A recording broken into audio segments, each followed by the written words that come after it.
Capítulo 5. Finlay volvió a rellenarse en el asiento, con sus largos brazos doblados tras la cabeza. Un hombre alto y elegante, educado en Boston, civilizado, experimentado, y que iba a enviarme a la cárcel por algo que yo no había hecho. Se enderezó en la silla, puso las manos sobre el escritorio con las palmas hacia arriba. Lo siento, Richard. ¿Que lo siente? Dije. Va a enviar a la cárcel a un hombre que no pudo cometer ese crimen y me dice que lo siente. Se encogió de hombros. No parecía estar contento con la situación. Es lo que el jefe Morrison quiere, explicó.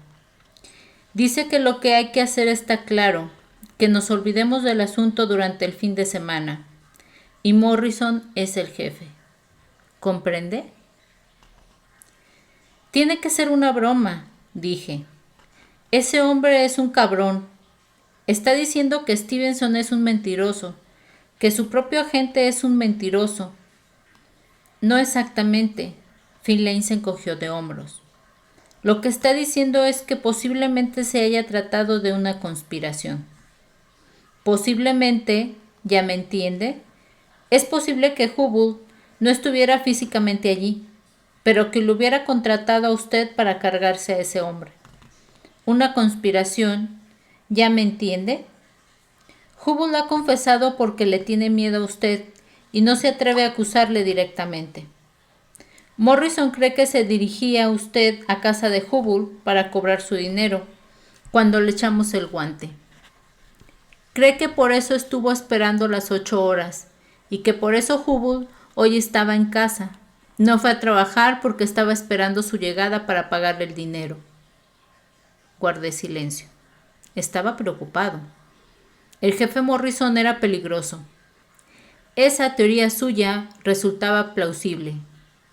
Hasta que Finlay comprobara los hechos, si es que Finlay llegaba a comprobar los hechos. Así que, Richard, lo siento, dijo. Pero Hubble y usted van a estar encerrados hasta el lunes. Ese día saldrán. Van a estar encerrados en Warburton, un mal lugar. Pero la galería para los presos preventivos no está tan mal. Los que se ven obligados a cumplir una condena en firme lo tienen peor, mucho peor. Entretanto, seguiré ocupándome del caso hasta el lunes. Pediré al agente Roscoe que venga a trabajar el sábado y el domingo. Es esa guapa gente que está ahí afuera. Es una buena profesional de lo mejor que hay por aquí. Si lo que dice usted es verdad, el lunes estará en libertad y sin cargos. ¿Vale? Me le quedé mirando fijamente. Cada vez estaba más furioso. No, Finlay, no vale, dije. Usted sabe que yo no he hecho nada. Sabe que no fui yo. Lo que pasa es que el gordo inútil de Morrison lo tiene acojonado. Así que va a meterme en la cárcel por la simple razón de que usted es un maldito cobarde sin agallas. Lo encajó bastante bien. Su oscuro rostro se ruborizó, oscureciéndose todavía más. Se mantuvo en silencio un largo instante. Respiré con fuerza y lo miré con furia. Me fui calmando un poco, hasta mirarlo de forma más neutra, controlándome. Me dedicó una mirada furibunda a su vez. 2 cosas, Richard, dijo articulando las palabras con precisión. Primero, si es necesario, yo mismo me ocuparé del jefe Morrison el lunes. Segundo, no soy un cobarde. Usted no me conoce en absoluto. Usted no sabe nada sobre mí. Le devolví la mirada. Las 6, la hora de llegada del furgón. Le conozco mejor de lo que piensa, contesté. Sé que estudió un posgrado en Harvard, que está divorciado y que en abril pasado dejó de fumar. Finlay me miró con un rostro inexpresivo. Baker llamó a la puerta con los nudillos y entró para anunciar la llegada del furgón de la cárcel. Finlay se levantó y rodeó el escritorio. Le dijo a Baker que él mismo me conduciría al furgón. Baker se marchó a buscar a Hubble. ¿Cómo sabe todo eso?, me preguntó Finlay. Se sentía intrigado. Estaba perdiendo la partida. Fácil, dije. Es un hombre inteligente, ¿no? Que estudió en Boston, según me dijo usted mismo. Pero cuando tuvo la edad de ir a la universidad, en Harvard no asentaban a muchos alumnos negros. Es inteligente, pero tampoco es una lumbrera, por lo que supongo que se licenció por la Universidad de Boston, ¿correcto? Correcto, concedió. Y luego se doctoró en Harvard, añadí. Sacó buenas notas en la Universidad de Boston, siguió con su vida y luego se matriculó en Harvard. Habla usted como un antiguo alumno de Harvard. Me di cuenta nada más de verlo. Se doctoró en criminología. Correcto, repitió, en criminología. Y empezó a trabajar aquí en abril pasado, dije. Usted mismo me lo dijo. Cobra una pensión del Cuerpo de Policía de Boston, porque trabajó en él durante 20 años o más, de forma que no ha venido porque fuera apurado de dinero. Pero ha venido sin mujer, porque si tuviera mujer, le habría obligado a comprarse ropa nueva con el dinero de la pensión. A una mujer no le gustaría nada ese grueso talle de tweed que lleva. Lo hubiera tirado a la basura y le habría obligado a vestir un traje de tela más ligera, más adecuado para empezar una nueva vida en un estado sureño. Pero sigue usted llevando ese traje viejo y gastado, por lo que ya no hay una mujer en su vida. O murió o se divorció de usted, lo uno o lo otro, pero yo diría que estoy en lo cierto. Asintió con la cabeza, inexpresivo. Lo del tabaco también es fácil, dije. Antes estaba estresado y he visto que se palpaba los bolsillos, como buscando el paquete de cigarrillos, lo que indica que dejó de fumar hace relativamente poco tiempo. Lo más probable es que dejara el tabaco en abril. ¿Ya me entiende? Una nueva vida, un nuevo empleo, se acabaron los cigarros. Se dijo que más valía dejar de fumar ahora que aún estaba a tiempo de evitar un cáncer de pulmón. Finlay me miró fijamente. Muy bien, Richard, dijo un poco a regañadientes. Unas deducciones elementales, ¿sí? Me encogí de hombros. No respondí. Entonces hágame el favor de deducir quién se cargó al fulano de los almacenes, dijo. A mí me da igual quién se encargó a quién en estos andurriales, contesté. Ese es su problema, no el mío. Y la pregunta no está bien formulada, Finlay. Lo primero que tiene que hacer es averiguar quién es el muerto, ¿no le parece? ¿Y usted tiene algún medio de averiguarlo, ya que es tan listo?, preguntó. El tipo no llevaba ningún documento de identificación. Tenía la cara destrozada. Las huellas no nos dicen nada. Hubble tampoco dice ni pío. Haga que comprueben las huellas otra vez, sugerí. Lo digo en serio. Finlay. Deje que Roscoe se encargue de hacerlo. ¿Por qué?, quiso saber. Porque hay algo que no encaja, respondí. ¿El qué? Haga que las comprueben otra vez, ¿de acuerdo?, dije. Lo hará. Se contentó con soltar un gruñido. No me dijo ni que sí ni que no. Abrí la puerta del despacho y salí. Roscoe se había ido. Los únicos que seguían allí eran Baker y Hubble, junto a las celdas. Vi que el sargento de ingresos estaba al otro lado de las puertas acristaladas, escribiendo algo en un formulario sujeto a una tablilla que sostenía el conductor del furgón de la prisión. El furgón estaba detenido en el camino de acceso. Su longitud ocupaba toda la visión de las puertas de cristal. Era un furgón de color gris claro, con una leyenda: Departamento de Prisión del Estado de Georgia. La leyenda discurría por todo el costado del vehículo, bajo la hilera de ventanas. Bajo la leyenda había un emblema: Las ventanas estaban cubiertas por unos enrejados soldados a la carrocería. Finlay salió del despacho conmigo. Me cogió por el codo y me condujo hasta Baker. Baker tenía en la mano 3 pares de esposas, de un naranja brillante. La pintura mostraba resquebrajaduras. Por ellas se veía el acero, de una tonalidad mate. Baker me esposó y me puso una manilla en la muñeca izquierda.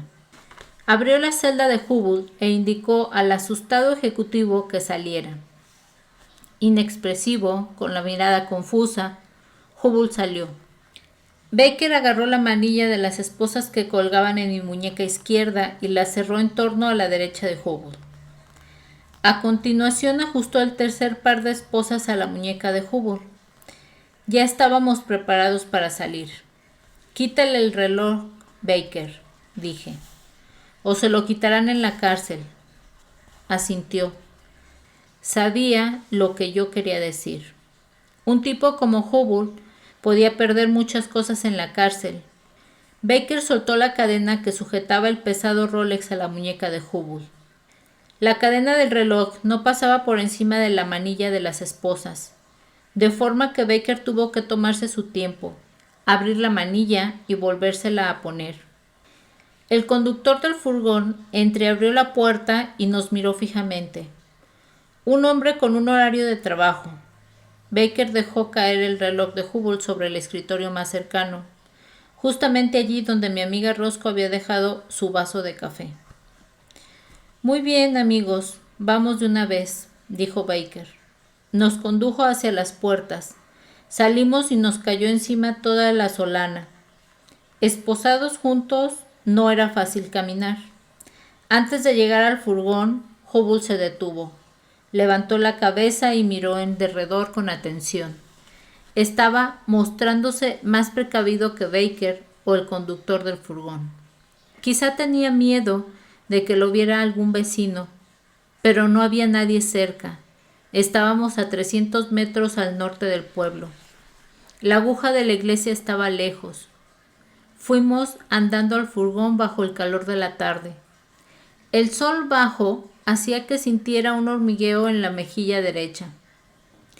El chofer abrió la puerta del furgón hacia adentro.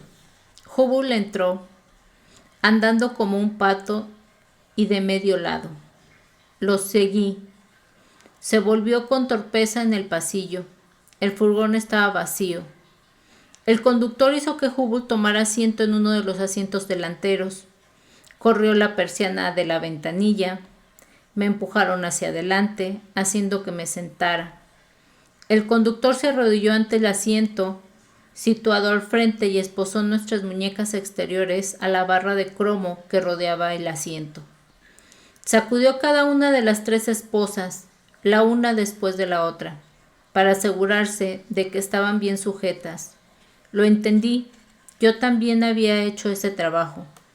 Y no hay nada peor que conducir un furgón con unos detenidos detrás de ti que se hayan liberado. El conductor volvía andando a su asiento. Encendió el motor, que se puso en marcha con un rugido de gasoleo. El furgón empezó a vibrar. El interior era caluroso, sofocante. No había aire acondicionado. Ninguna de las ventanas se abría. Olí los efluvios del combustible. El furgón se puso en marcha. Miré a la izquierda con el rabillo del ojo. Nadie estaba despidiéndonos. Fuimos hacia el norte, dando la espalda a la población en dirección a la autopista. Recorrimos algo menos que 1 kilómetro y pasamos frente a la cafetería de Eno. No había ningún coche aparcado en el exterior.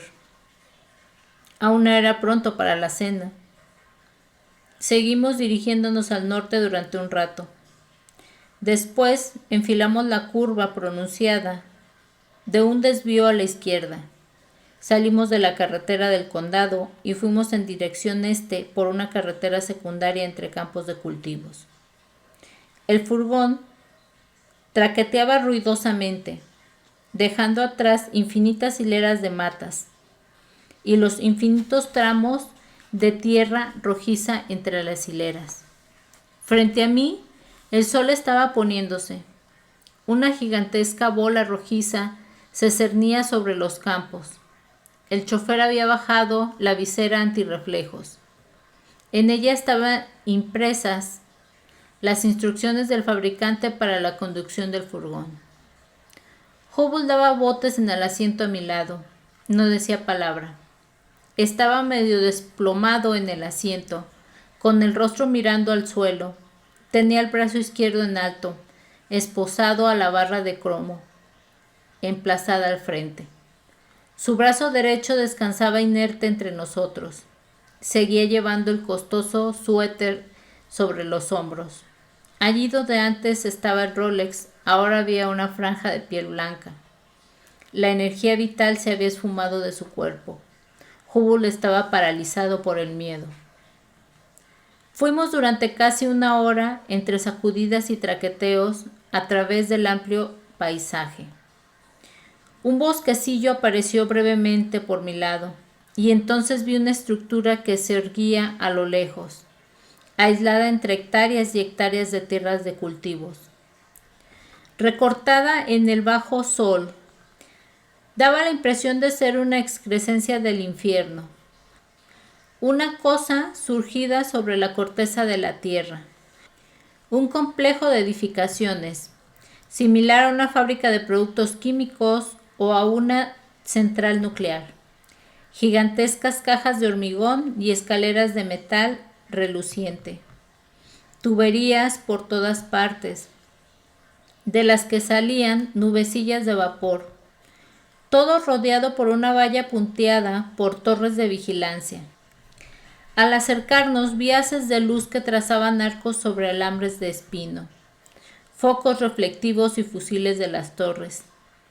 Varias vallas sucesivas separadas por una tierra rojiza removida. Hubble no levantó la vista. No le di un codazo para que mirase. Lo que estaba al frente no era precisamente el paraíso. El furgón aminoró al acercarse. La valla exterior estaba a 100 de metros y formaba un perímetro. La valla era imponente, de unos 4 metros de altura, puntuada por pares de focos de sodio.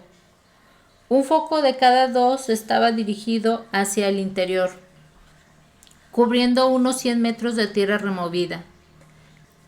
El otro foco apuntaba al exterior, a los campos circundantes. Todos los focos estaban conectados. El complejo entero resplandecía amarillento por las luces de sodio.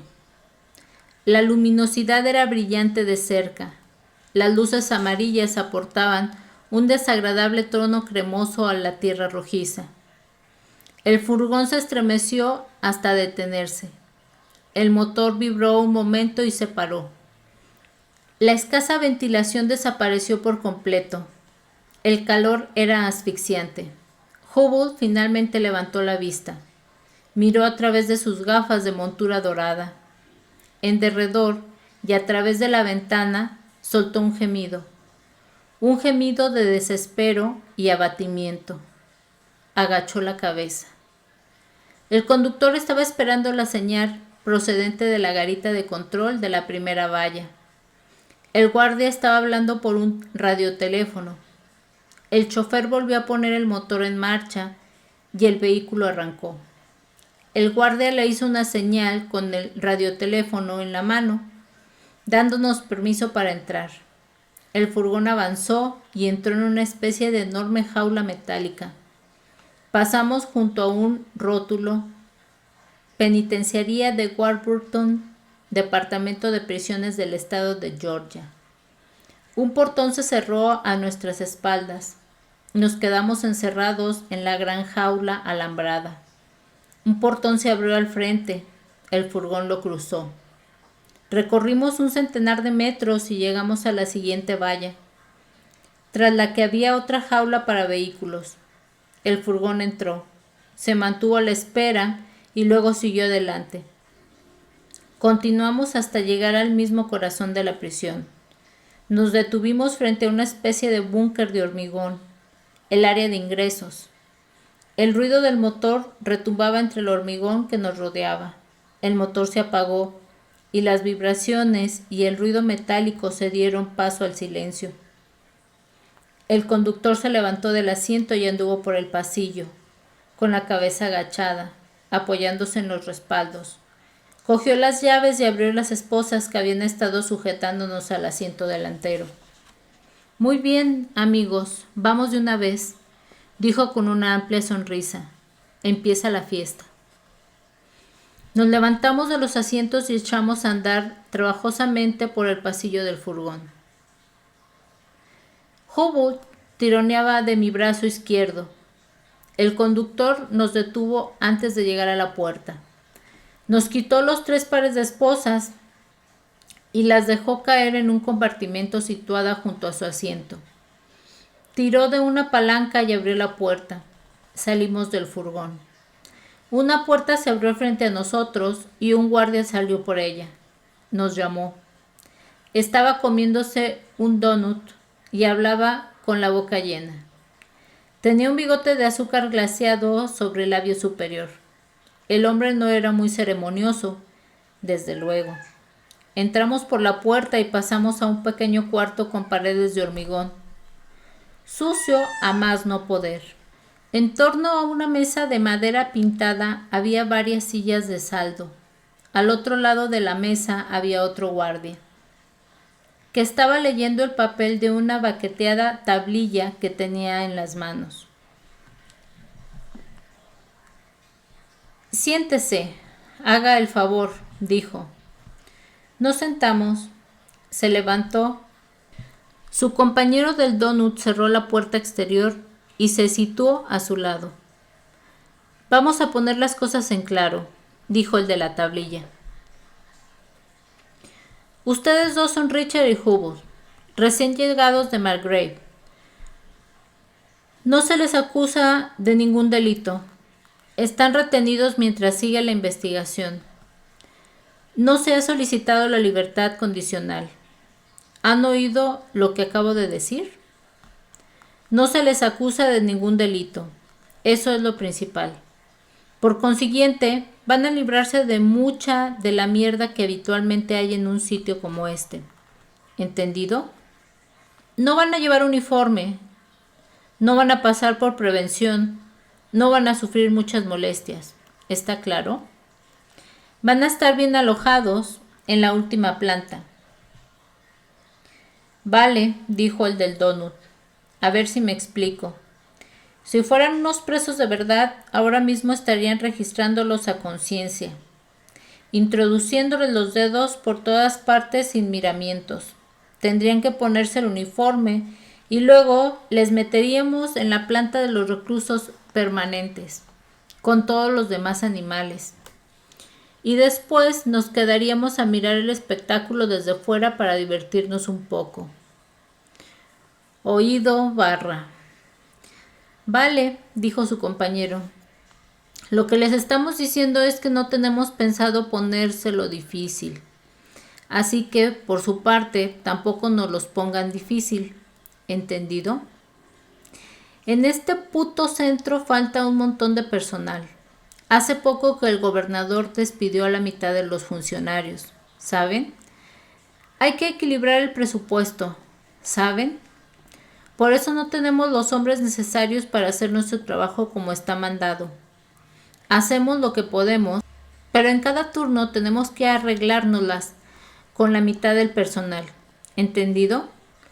Lo que les estamos diciendo es que vamos a llevarles a la última planta y que no queremos volver a saber nada de ustedes hasta que los saquemos el lunes. No queremos problemas. ¿Está claro?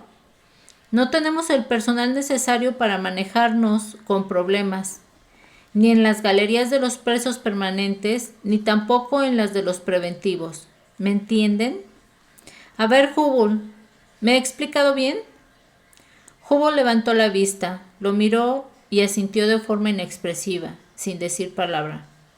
Richard, dijo el de la tablilla, ¿me he explicado bien? Muy claro, dije.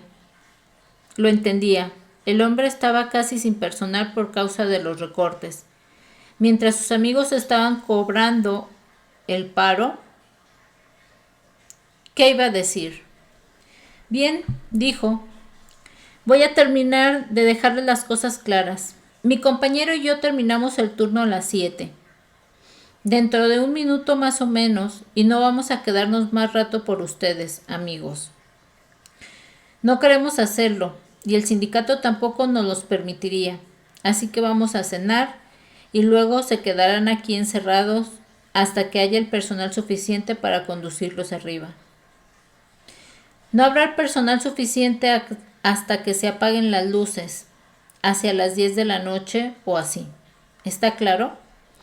Pero luego está el problema de que los guardias no van a trasladar a unos retenidos después de que se apaguen las luces. El sindicato no lo permitiría. De forma que Spivey en persona vendrá a subirles, el ayudante del director. Es quien va a estar a cargo esta noche. Hacia las 10, ¿oído barra? Si hay algo que no les gusta, no me lo digan a mí. Cuéntenselo al gobernador del estado. ¿Oído cocina? El Zampa Donuts salió al pasillo y volvió con una bandeja poco después. En la bandeja había sendos platos cubiertos, unos vasos de papel y un termo. Dejó la bandeja en la mesa y se marchó en compañía del otro. Cerraron la puerta del exterior. En el cuarto de pronto se hizo el silencio de una tumba. Cenamos. Pescado con arroz. La comida propia de un viernes. En el termo había café. Hubble no decía palabra. Me dejó la mayor parte del café. Un punto a favor de Hubble. Coloqué todos los restos en la bandeja y dejé la bandeja en el suelo. Otras 3 horas sin nada que hacer. Eché la silla hacia atrás y puse los pies en la mesa. No era muy cómodo, pero no iba a conseguir nada mejor. El anochecer estaba siendo caluroso. Septiembre en Georgia. Miré a Hubble sin curiosidad. Seguía en silencio. Tan solo le había oído hablar por el interfón de Finley. Me devolvió la mirada. Su rostro estaba sumido en el abatimiento y el miedo. Me miró como si fuera un ser de otro mundo. Se me quedó mirando como si le produjera inquietud, y luego apartó la vista. Quizá no iba a volver al Golfo de México, pero la estación estaba demasiado avanzada para dirigirme al norte. Allí hacía demasiado frío. Igual podía bajarme a las islas del Caribe. A Jamaica quizá. Allí había buena música. Una cabaña en la playa.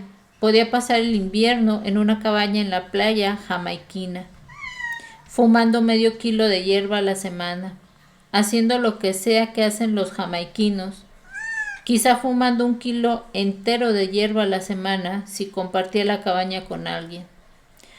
Roscoe no hacía más que aparecer una y otra vez en la imagen. Llevaba una camisa del uniforme fabulosamente planchada y almidonada. Una camisa azul bien limpia y ceñida. En la vida había visto una camisa con mejor pinta.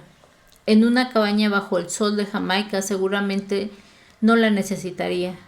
No me parecía que eso fuera a ser un problema. Aquel guiño suyo lo había conseguido. Cuando cogió mi vaso de café, dijo que tenía los ojos bonitos y me hizo un guiño. Aquello tenía que significar algo, ¿o no? Lo de los ojos ya lo había oído antes. Una chica inglesa con la que pasé unos buenos ratos estaba loca por mis ojos. No paraba de decirlo. Tengo los ojos azules. Hay gente que los ha comparado con 2 icebergs en un mar ártico. Si me concentro, consigo que no pestañeen, lo que hace que mi mirada resulte intimidante. Es muy útil. Pero aquel guiño de Roscoe había sido lo mejor del día, lo único positivo del día. La verdad, sin contar con los huevos revueltos en la cafetería Eno, que no estaban mal. Uno puede comerse unos huevos revueltos en cualquier sitio, pero a Roscoe le iba a echar de menos. Dejé que pasara el atardecer. La puerta que daba al pasillo se abrió poco después de las 10. Un hombre uniformado entró. Llevaba una tablilla con un formulario y una escopeta. Lo miré con atención. Un hijo del sur. Un hombre corpulento y carnoso, con la piel enrojecida, la barriga grande y dura, y el cuello ancho, los ojos pequeños. Un uniforme ceñido y grasiento, que se las veía y se las deseaba para mantenerlo aprisionado en su interior. El hombre seguramente había nacido en la misma granja que, con el tiempo, fue expropiada para construir la cárcel. Spivey, el ayudante del director, el que estaba a cargo de ese turno, estresado y sin el debido personal, él mismo se encargaba de conducir a un sitio a otro a los inquilinos temporales, con una escopeta en sus rojas manazas de campesino. Estudió el papel de su tablilla. ¿Quién de los dos es Hubble? Quiero saber. Tenía la voz chillona, lo que no casaba con su corpulencia. Hubble levantó la mano un instante, como un colegial en clase. Los ojillos de Spivey lo examinaron, de arriba abajo, como los ojos de una serpiente. Nos pusimos el uno tras del otro y salimos. Hubble estaba inexpresivo y sumiso, como un soldado exhausto. Giren a la izquierda y sigan la línea roja, indicó Spivey. Señaló el lado izquierdo de la escopeta. En la pared había una línea roja pintada a la altura de la cintura. Una línea que seguir en caso de incendio. Supuse que llevaba al exterior, pero nosotros íbamos en sentido contrario, hacia el interior de la prisión. Seguimos la línea roja por pasillos, escaleras arriba y torciendo por una esquina tras otra. Hubble por delante y luego yo, y después Spivey, con la escopeta. Estaba todo muy oscuro, tan solo estaban encendidas las débiles luces de emergencia. Spivey hizo que nos detuviéramos en un rellano. Abrió un cierre electrónico con una llave, un cierre que abriría automáticamente la puerta de incendios en caso de que sonara la alarma. Está prohibido hablar, dijo. Las normas establecen que hay que mantener silencio absoluto después de que se apaguen las luces. Las celdas están al fondo a la derecha. Entramos por la puerta. El hediondo olor de la cárcel invadió mis fosas nasales. Los alientos nocturnos de una multitud de hombres sin esperanza. La oscuridad era casi total. Una lucecilla brillante débilmente. Sentí, antes que vi, las hileras de celdas. Oí la babel de los sonidos nocturnos, respiraciones y ronquidos, murmullos y gimoteos. Spivey nos acompañó hasta el final del pasillo. Señaló una celda vacía. Entramos los dos. Spivey corrió la puerta de barrotes a nuestras espaldas. Se cerraron de forma automática. Se alejó. La celda era muy oscura. Entreví una litera pegada a la pared, un lavamanos y un retrete. No había mucho espacio. Me quité el abrigo, lo enrollé y lo dejé en la litera arriba. Me puse de puntillas y arreglé un poco el camastro, alejando la almohada de los barrotes. Así me gustaba mejor. La sábana y la manta estaban raídas, pero olían a limpio. En silencio, Hubble tomó asiento en el camastro de abajo. Fui al retrete y luego me mojé la cara en el lavamanos. Me preparé para acostarme. Me quité los zapatos, los dejé al pie de la litera. Quería tenerlos bien a la vista. Siempre te pueden robar los zapatos, y ese era un buen par. Los compré hace muchos años en Oxford, Inglaterra, una ciudad universitaria cerca a la base de la Fuerza Aérea en la que por entonces estaba destinado. Unos zapatos grandes y pesados con las suelas duras y el cerco grueso. La cama era demasiado corta para mí, pero la mayoría lo son. Tumbado en la oscuridad, Escuché los sonidos incesantes de la cárcel. A continuación, cerré los ojos y otra vez me fui flotando a Jamaica en compañía de Roscoe. Tuve que quedarme dormido a su lado en ese momento, porque lo siguiente que supe es que era sábado. Seguía en la cárcel y empezaba un día todavía peor.